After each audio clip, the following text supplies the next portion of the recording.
மௌன கீதங்கள்ல சூப்பரான பாடல்லாம் கொடுத்தீங்களா சார்? மூக்குத்தி பூமேலே ஆஹா, ரொம்ப என்ன மாதிரியான அருமையான பாட்டு? ரொம்ப அருமையான பாட்டு. மூக்குத்தி பூமேலே முத்துலிங்கம் அண்ணா எழுதுனது. மூக்குத்தி பூமேலே காத்து உட்கார்ந்து பேசுதம்மா. அது பாடும்போது மூக்குத்தி பூமேலே தானா தன்னா நன்னா. அப்போ அதை வச்சு அவர் பிடிச்சிட்டு மூக்குத்தி பூமேலே. ஆனால் நல்ல கவிஞர். என்ன சந்தம் சொல்கிறோமோ அதுக்கு ஒரு எழுத்து மிஸ் ஆகாது. நிறைய பாடல்கள் எழுதிருக்கீங்களா? நிறைய பொன்மான தேடி நான் பூவோடு வந்தேன். அதெல்லாம் அவர் பாடினது தான். நல்ல அருமையாக எழுதுவார்.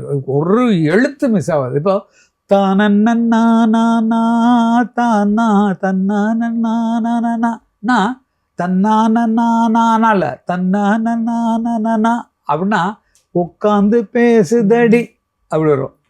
அப்படி அப்போ அந்த அக்ஷரம் வந்து எனக்கும் அதே பழக்கம் தான். அண்ணா என்ன பாடுறாரோ அதுக்கு வந்து பாட்டு வந்துடும். அது மாதிரி முத்துலிங்க அண்ணா ரொம்ப அருமையாக எழுதுவார். புலமைப்பித்தண்ணா ஐயோ அதுக்கு மேலே அழகுபட வார்த்தைகளில் அற்புதமாக எழுதி தருவார்.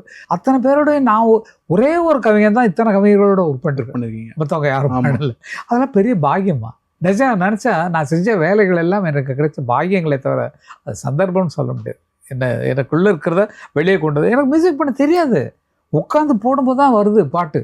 அப்போ யார் கொடுக்குறது? அது மாதிரி நினைவிலே ஓடிக்கிட்டு இருக்கனால எல்லா சமர்ப்பணம் உனக்காகத்தானே இறைவனுக்கு கொடுக்கறதுனால அவங்க என்ன ஒவ்வொரு விஷயத்துலையும் ஆக்கிட்டு இருக்காங்க.